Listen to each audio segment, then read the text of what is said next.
because we've been at this for 20 years. It isn't as if we didn't know that we wanted people to connect in different ways, whether those were students or the adults working with those students.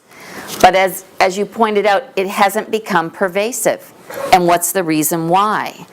I think it's all got to do with implementation and change and what will happen. Now, on a more positive note, I was working last week in Alberta.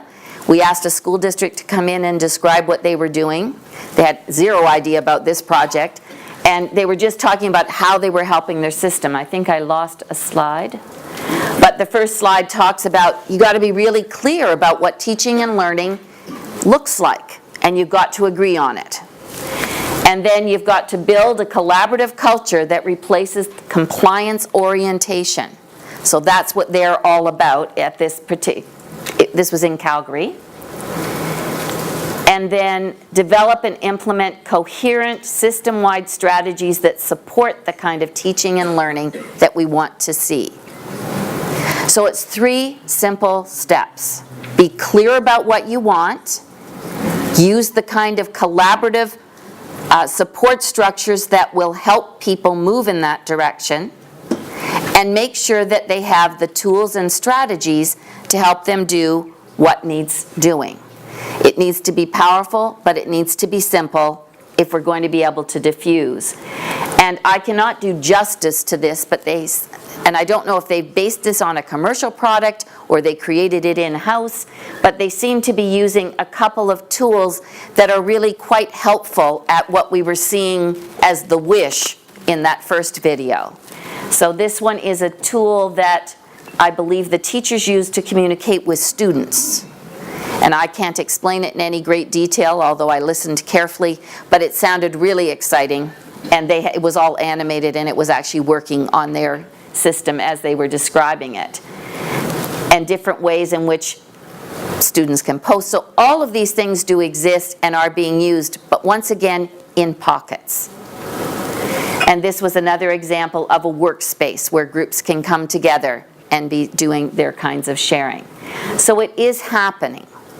And this is an example of a cluster or a district. Calgary would be, I think, 130,000? 130,000 students. So it's a big entity, and they've said, it's not a whole country, but it's a cluster of its own. Here's how we're going to proceed. So to do that, we need some tools, and we need a way to work together. So as organizers for the early part of our initiative, we sat down and thought, what is something that's simple but powerful that we could use as a tool or a process that will help connect all 10 clusters and is something that is actually so simple that everyone can use it regardless of context. So it's not restrictive or prescriptive. Boy, I think it was that Cosmo. But it gives us some parameters, because if we just say, go forth, all 10 of you, and do something, I don't think we'll be able to share the results quite as well. So what we've done is taken the whole notion of collaborative inquiry and created our own hybrid model. It's been around for a long time. It's 4 simple steps, something like what you saw Calgary describing as what they were doing. So this is going to be sort of the touchstone, we hope, for the way we approach. And I'm going to just now pull these 4 steps out in a sequential manner, but they do loop. The reason we think this is helpful, you could imagine that these 4 steps can have 3 layers of implementation. So we can use that, assess, design, implement, reflect, when we're thinking about our country cluster. So I asked you a couple of questions yesterday. Where are we? What do we think we should be doing? How will we make sure that we implement that with the right kinds of supports and structures to make it happen? How will we be checking our progress? And as a partnership, we will be providing some tools, some resources, some supports at each one of those levels. So there will be a system strand. But the same cycle is just as useful at a district a cluster, a school level. Today we're going to focus in on the teacher inside the school level of how do we use these 4 steps collaboratively. And I think that may be the biggest difference. I think for the last 20 years in some places we've had a lot of collaboration amongst teachers in their planning and delivery, but not nearly so much as we know is more powerful to do. So we are going to take a look at each of these stages of the process. At the assessment stage, teachers need to be sitting, I believe, in collaborative learning groups. It may be virtual, it may be face-to-face. First, they need to learn how to interact with one another in a way that is professional, and that takes some skills. So we'll talk about that. But the idea is that they're looking at the information, the data they have on students. What are their aspirations? What are their interests? And there's lots of ways they may have gathered that.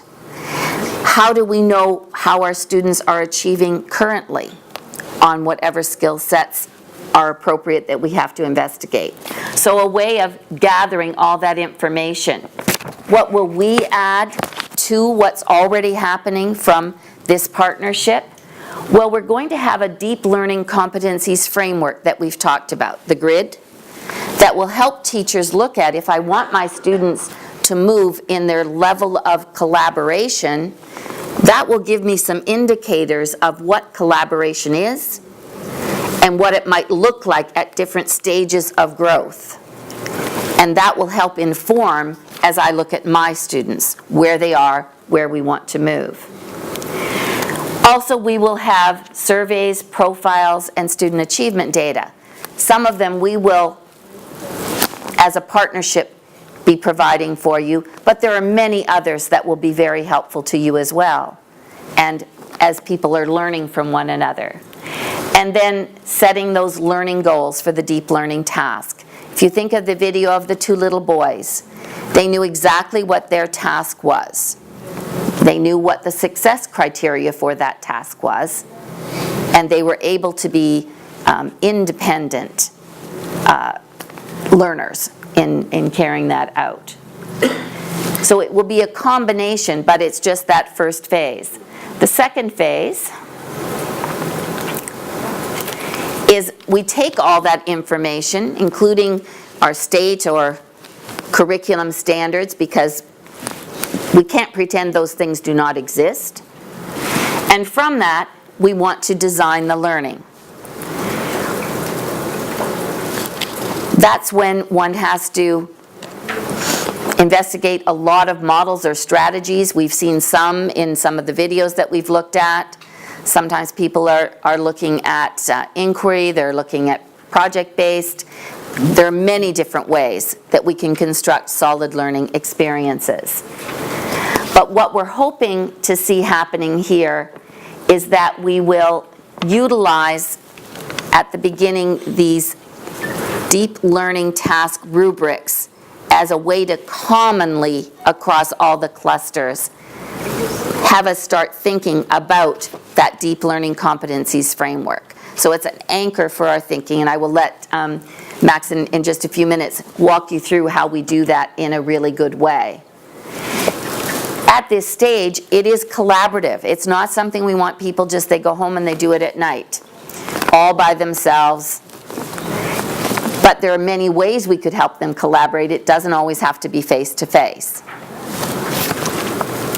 The third stage of the process is once we have a really good, rich design that's going to engage kids in really thinking at those higher levels, we need to give them all the opportunities to implement that learning.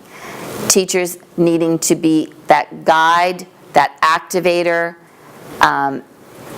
asking those right questions at the right time. And that will be a skill set that they need to probably expand in terms of how well they use that formative assessment and that just-in-time learning. The final stage of this ongoing process is, of course, coming back, measuring, reflecting, and changing. So once again, this deep learning task rubric can be reviewed and looked at in terms of here's what we were hoping it would accomplish. let's look at what our students did. And once again, a big difference is doing that collaboratively. I think teachers run through this cycle 1,000 times a day, but it's when you put in the other voice and you add the voice of the students, I think that's when we're going to get some real power out of it, because it pushes the edges. We challenge one another. We ask better questions. We get better learning designs.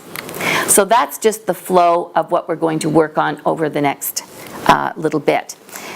I'm wanting to just take a quick pause here. If you would turn to each other. How familiar is this collaborative learning cycle? Does it seem to make some sense that we would have a common anchor for our work across the clusters?